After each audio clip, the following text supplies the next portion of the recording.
Bom, primeiramente, boa tarde, né? Para quem ainda não me conhece, sou o Gabriel, eu sou aluno do quinto termo e estou junto aí com os alunos puxando o grupo de Data Science.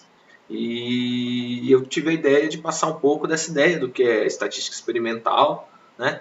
E dar uma introdução mesmo. É um assunto que, se você for lastrar mais um pouco, ele acaba ficando um pouco complexo, mas para você ter uma ideia, tanto da resolução em algum tipo de linguagem de programação, quanto dos conceitos iniciais, te dá uma ideia muito legal do que é a experimentação, né? E o quanto a estatística acrescentou.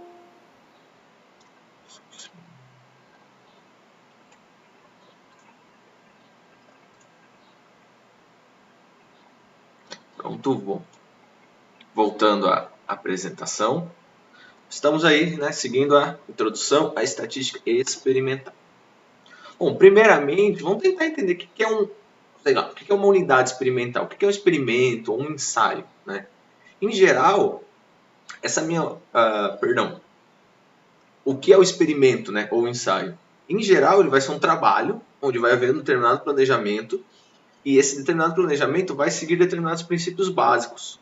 E o objetivo vai ser eu comparar, né, os efeitos de algum determinado tratamento que eu vou querer testar. Em geral, esse tipo de experimento ele vai seguir uma ideia de ter um determinado tratamento, né? Ter uma determinada unidade experimental, ou a minha parcela, e vai seguir um determinado delineamento experimental. O meu tratamento vai ser o método, o material, o elemento, que seja, que eu desejo medir ou comparar nesse meu experimento, né? Em geral, esse meu tratamento ele pode ser considerado fixo, ele pode ser considerado aleatório, então depende da forma que eu vou conduzir o experimento. Tá? Esse meu tratamento pode ser determinada ração para determinado tipo de animal, pode ser a dose de um medicamento para uma pessoa, pode ser um inseticida, pode ser um defensivo agrícola, né? Pode ser vários tipos de elementos. A unidade experimental, ou a minha parcela, ela vai ser basicamente a unidade que vai receber esse meu tratamento, né? Pode ser também um animal, um grupo de animais, uma planta, pode ser também um objeto, uma placa de aço, um meio de cultura, qualquer coisa que defina essa minha parcela. E o delineamento experimental, ele vai ser o plano dessa minha experimentação e como eu vou conduzir esse experimento, né? Qual é o design que ele poderia seguir a partir da minha unidade experimental e da aplicação do meu tratamento. Existem desde delineamentos simples, né?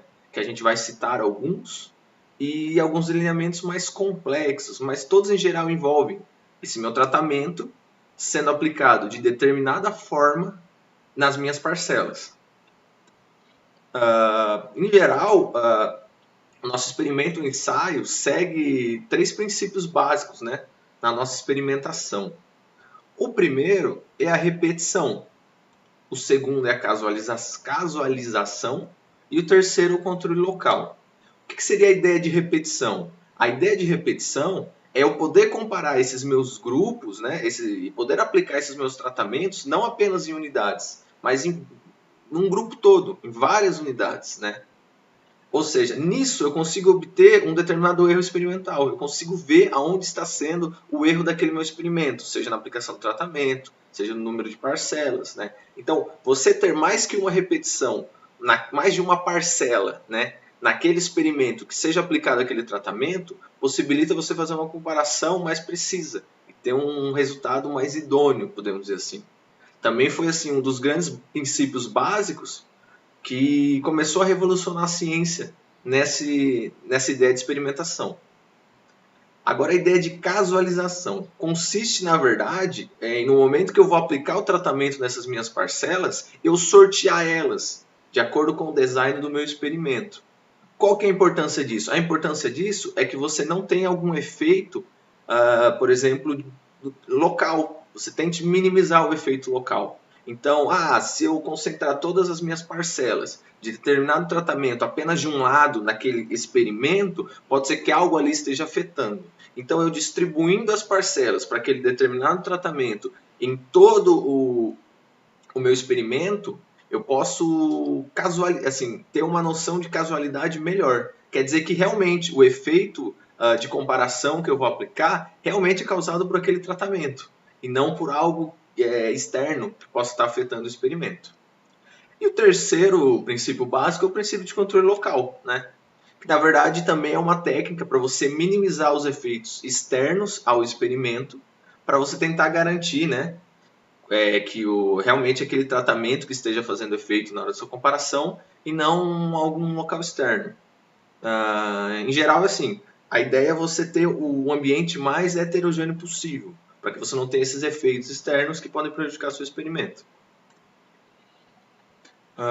Falando agora nos delineamentos, né, nos tipos, né, nos diferentes designs que eu posso aplicar os tratamentos nas minhas unidades experimentais. Nós temos talvez o que seja o delineamento mais simples, né, tanto matematicamente falando quanto na hora de aplicar, que é o meu DIC, que é o delineamento inteiramente casualizado. É o delineamento mais simples, né? Ele exige uma determinada homogeneidade entre as parcelas, né, que elas sejam iguais. Então, assim, esse delineamento ele ainda só considera basicamente os dois primeiros princípios básicos que nós listamos agora anteriormente, que é o de repetição e casualização. Você ainda não tem um controle local, né, aplicado ao experimento. Em geral, ele não tem um problema com as repetições, né? E por ser tão simples e por você não ter algo no experimento que você controle esse fator de controle local, ele é utilizado em laboratórios, né? Alguma coisa in vitro, casas de vegetação, né? E matematicamente falando, ele também não é muito complexo, apesar dele ter essa cara. Ele talvez seja o mais próximo com uma regressão linear simples, né?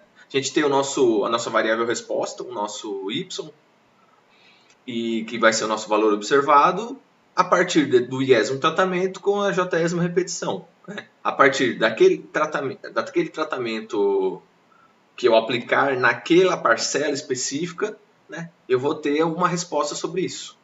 Então, isso é igual à média de cada tratamento. Né? Eu vou ter também a minha variável que vai definir o efeito do meu tratamento. E eu vou ter um último efeito, que vai ser o meu erro experimental. Que a partir de cada experimento é o que eu vou medir se esse modelo, né, se esse experimento está sendo bem conduzido ou não, ou vai me ajudar a medir, né, no caso. Aqui nós já temos um outro experimento um pouquinho mais complexo, mas também ainda na escala dos delineamentos mais simples, né, que é o delineamento em blocos casualizados. Só um segundo.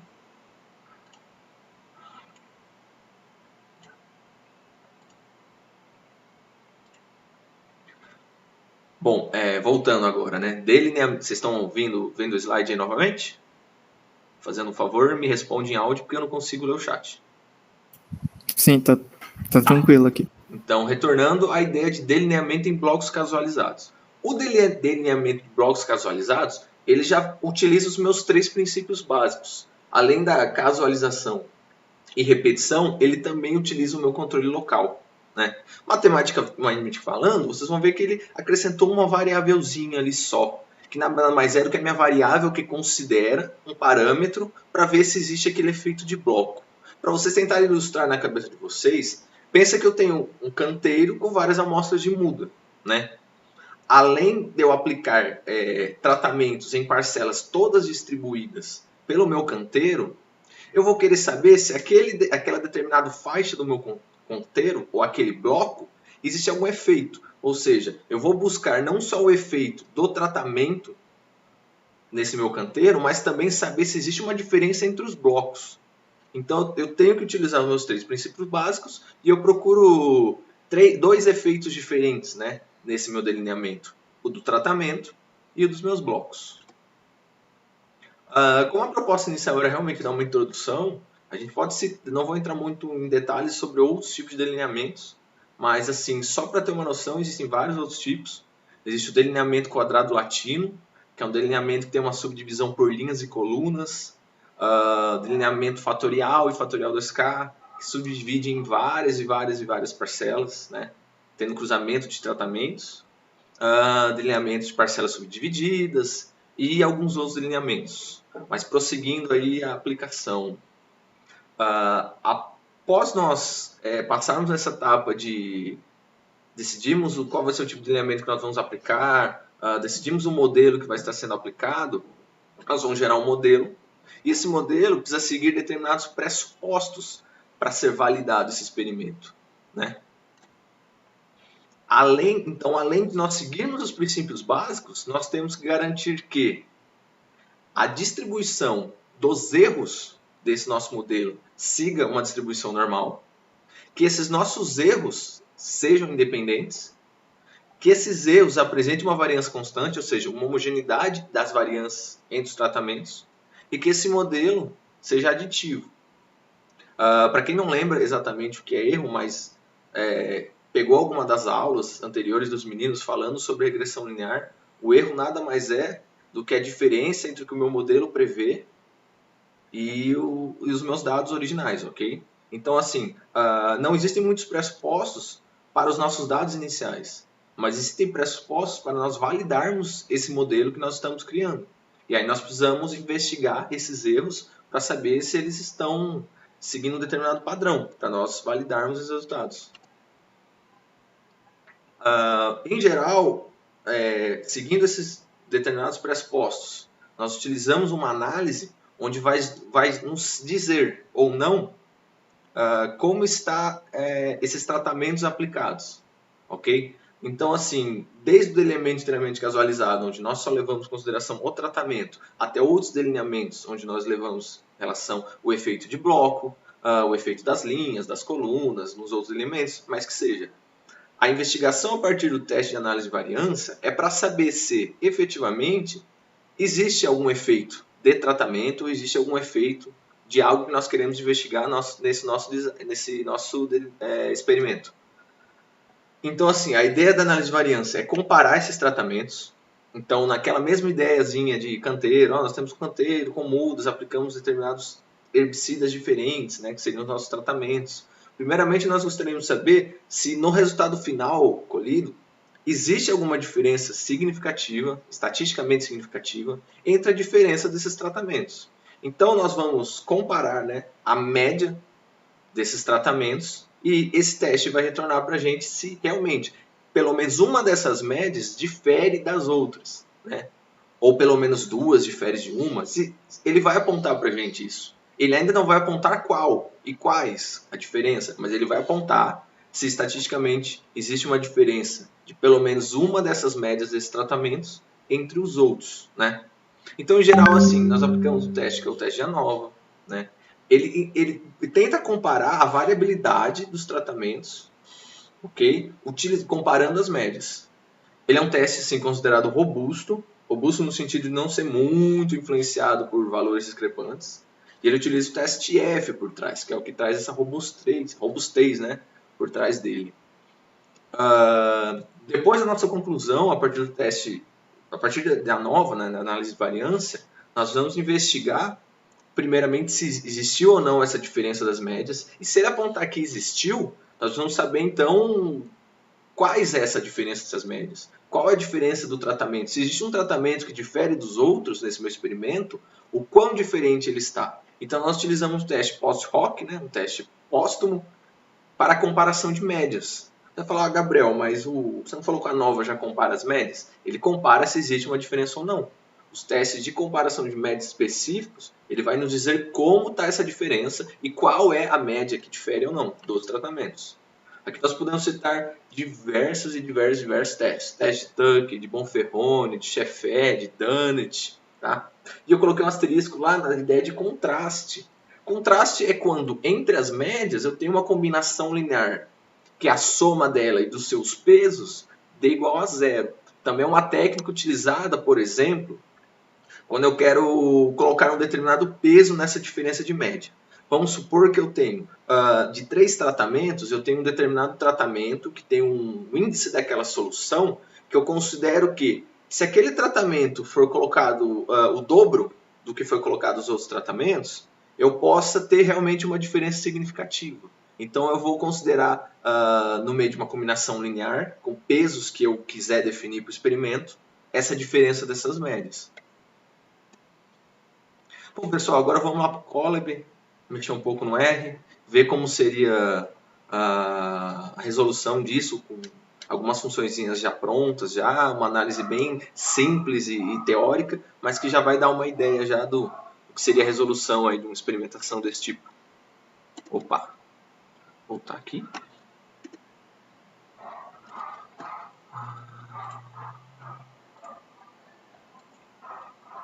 Estão conseguindo ver aí já o meu Colab?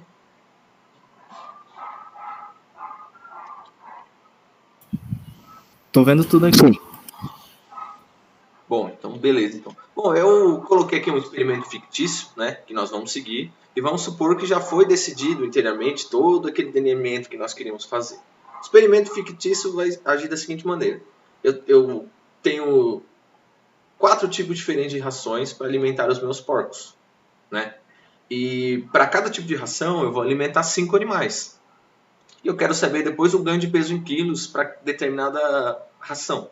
Então o objetivo é saber ao fim do experimento se dessas 4 rações houve uma diferença significativa no aumento de peso desses animais e qual ração que aumentou mais o peso, qual teve um menor peso, né? Como eu estou utilizando uma amostra, eu preciso saber de testes mais fortes estatisticamente para comprovar essa ideia.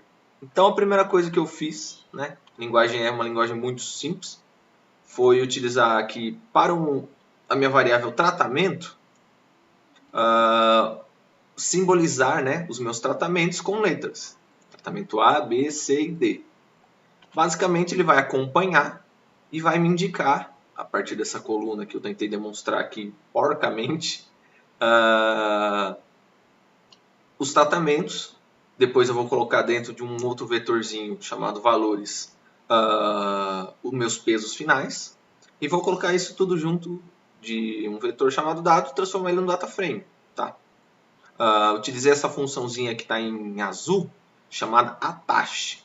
O que ela vai me fazer? Ela vai me fazer com que toda vez que eu quiser chamar esse vetor apenas pelo nome da variável, eu possa chamar sem precisar falar anteriormente que ele faz parte daquele data frame, né? Então, de vez em quando, colocar dados, o operadorzinho, tratamento, eu posso só chamar o tratamento, ele já vai me relacionar com aquele data frame. Aqui eu fiz instalação de um pacote que eu vou utilizar posteriormente, também de uma forma muito simples, lembrando que o Colab funciona como uma máquina virtual, né? Então ele impossibilita isso. Eu só indiquei o meu repositório, o nome do pacote, ele instalou. Eu acredito que já esteja instalado, então eu instalar novamente não vai acontecer nada.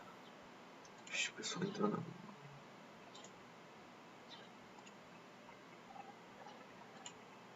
Opa. Bom, voltando aqui então. Bom, antes de tudo, antes de nós partirmos para uma análise de variância, antes de nós partirmos para uma análise de pressupostos, vamos fazer uma análise um pouco descritiva, uma análise exploratória desses dados, para tentar entender um pouco o que está acontecendo. Aqui eu vou utilizar um gráfico, eu vou utilizar o boxplot, né, um gráfico de caixa, numa relação dos valores com os meus tratamentos, e ver como que está aí esse comportamento por tratamento a partir do boxplot. Bom, aqui nós podemos visualizar, né, para quem ainda viu as aulas anteriores, para ver como faz a análise do boxplot, eu indico inclusive 2 aulas que eu tenho aí de estatística descritiva. Mas nós podemos observar que, bom, descritivamente falando, existe uma diferença, né, das caixas para os tratamentos. Você vê o tratamento B com valores menos espaçados e com valores maiores. Você vê a risca preto no meio das caixas, você vê um valor mediano alto, por exemplo, o valor B, do tratamento B, perdão, considerado ao tratamento D. Partindo agora para um outro gráfico, que é o dot plot, o gráfico de pontos. Então nós podemos ver os pontos traçados no eixo X para cada tratamento. E aí agora nós vamos ver literalmente as nossas parcelas e os valores que elas estão em relação a outra, né? Nós não vamos ver elas resumidas em algumas estatísticas que nós podemos interpretar pelo boxplot. E aqui algumas funçõezinhas para algumas medidas descritivas, né? Eu utilizei uma das funções da família apply. Apply é uma série de funções de agregação que nós temos dentro do R. Então aqui eu estou gerando uma média, né? utilizando tapply a função, colocando valores em relação aos meus tratamentos e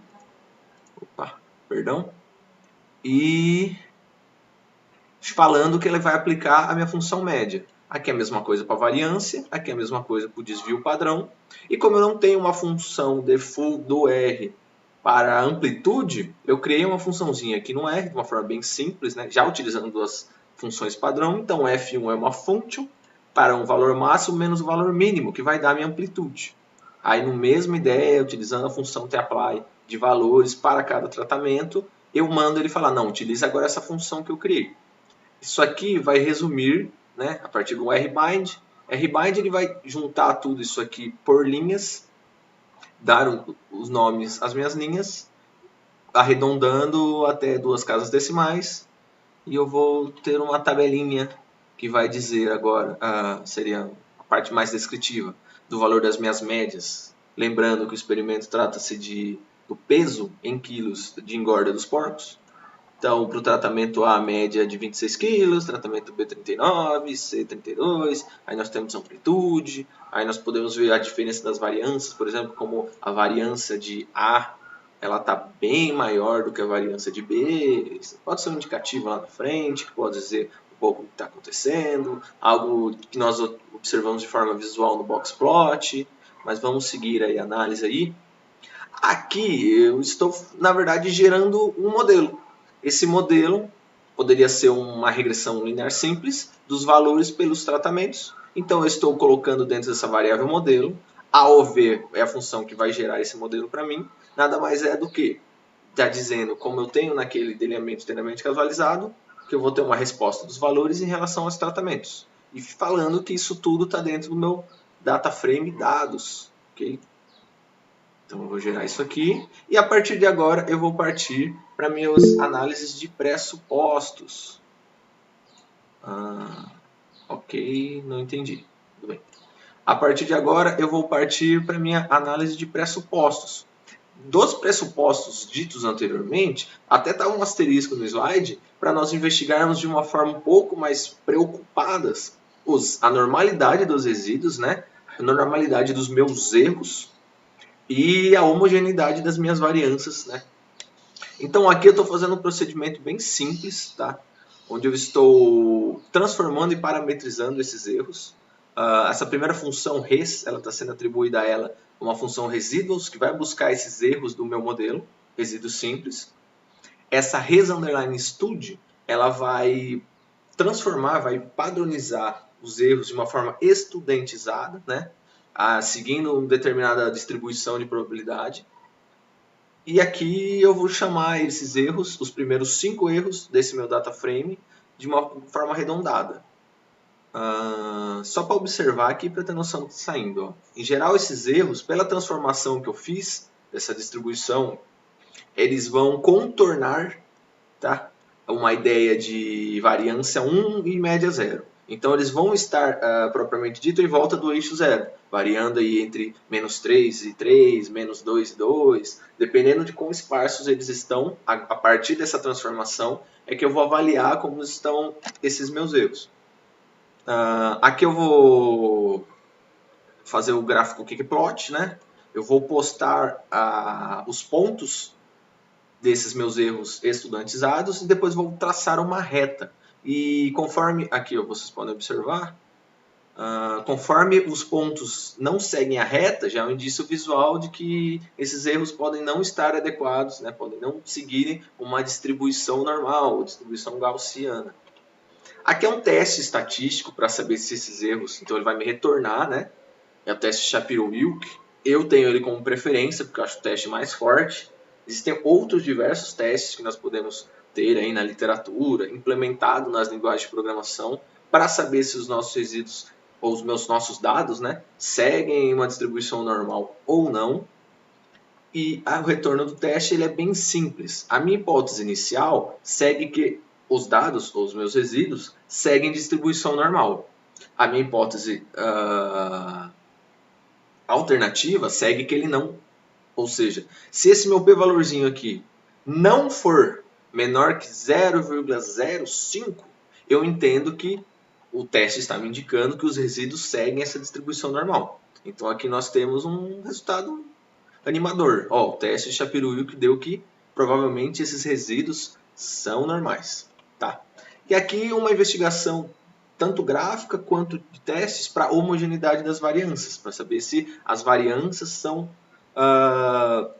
homogêneas. Aqui a parte gráfica com o boxplot, ele vai traçar o boxplot apenas para nós sabermos como estão espaçados, né, esses meus resíduos. Ali, ó, a mediana muito próxima do eixo zero.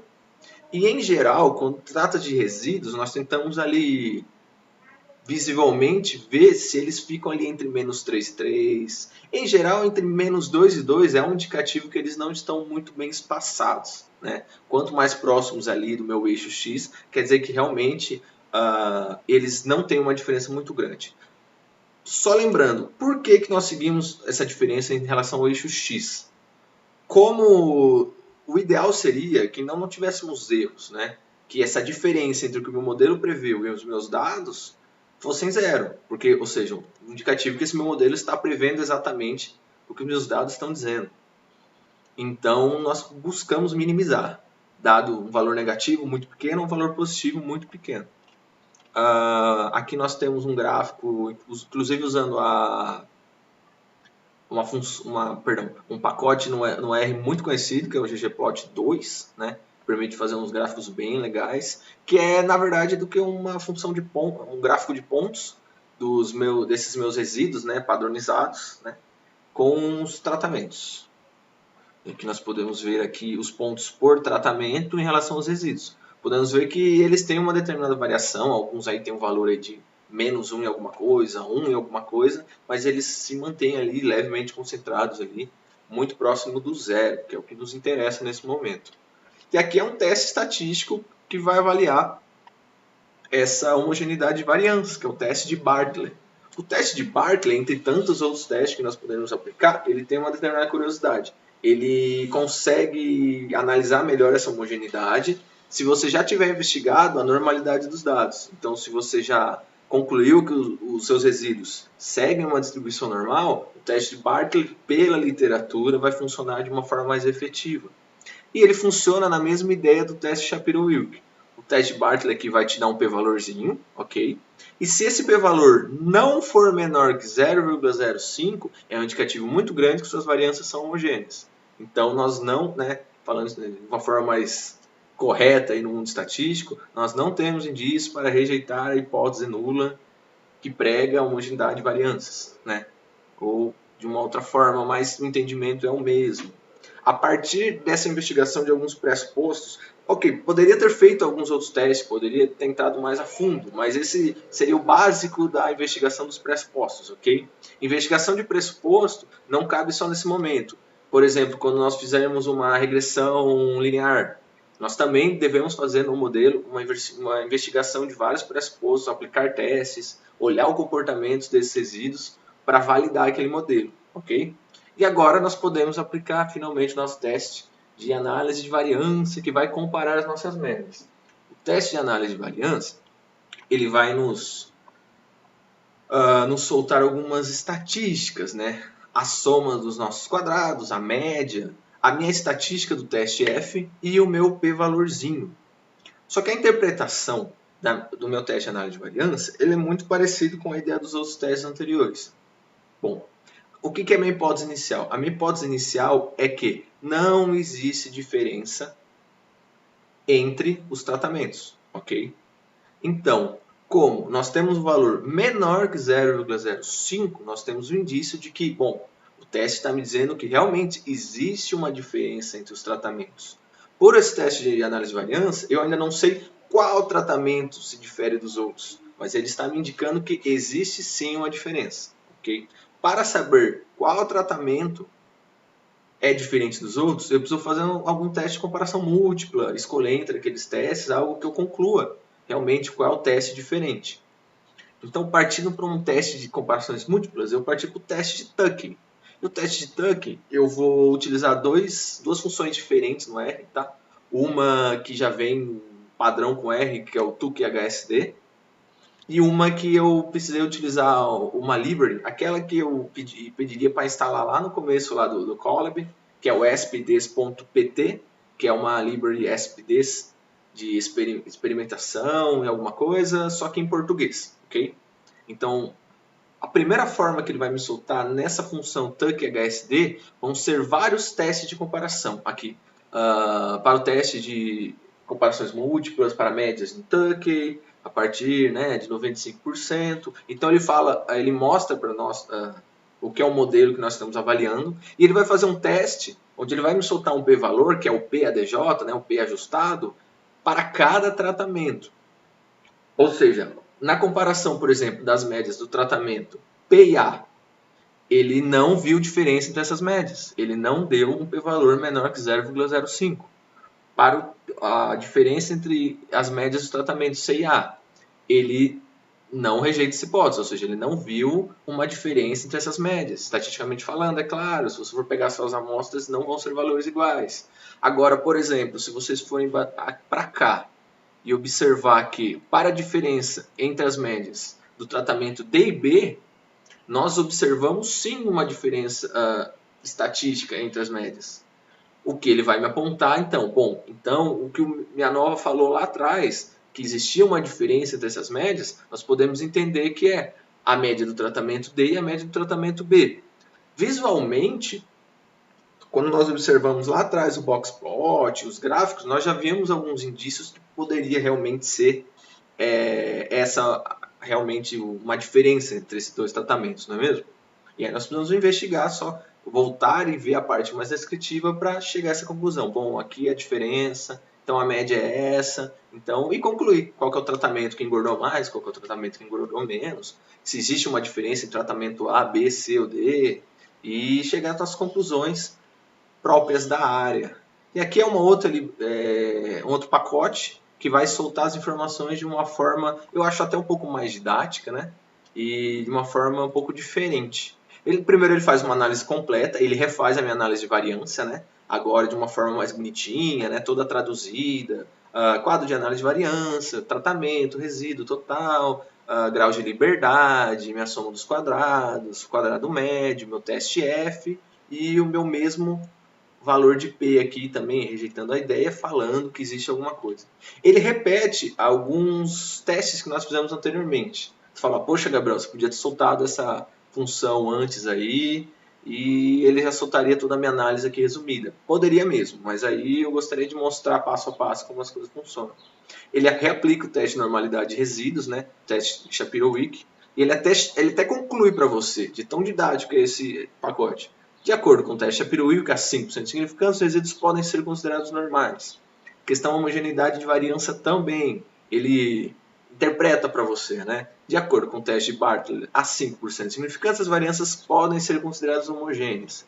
Agora, na hora de aplicar o teste Tuck, ele mostra a nossa média para cada tratamento e ele faz o jogo das letrinhas, né, popularmente conhecido. Ou seja, quando ele indica uma letra igual a outro tratamento, o que ele está me dizendo? Aqui ele está me dizendo que A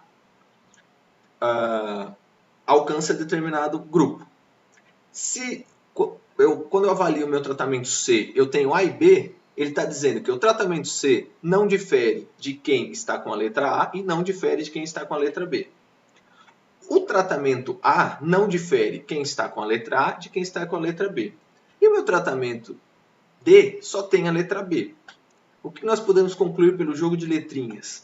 Que as únicas diferenças entre os tratamentos é basicamente o que o nosso teste anterior mostrou. Que só existe uma diferença significativa entre os tratamentos, entre o tratamento B e entre o tratamento D. Ok? Ou seja, o meu tratamento C não difere estatisticamente dos outros tratamentos. O meu tratamento A também não, mas o B difere do D. Ok? Então, assim, nós podemos voltar aqui e observar as nossas estatísticas descritivas para ver mais ou menos o que anteriormente nós tínhamos mostrado.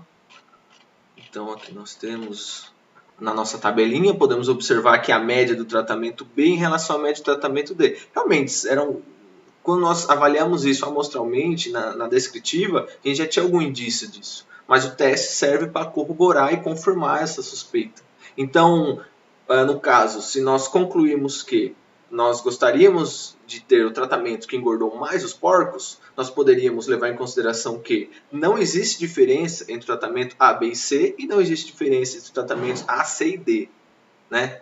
Mas eu, como pesquisador, se fosse escolher um tratamento para engordar mais os meus porcos, eu ficaria em tratamento A, B e C.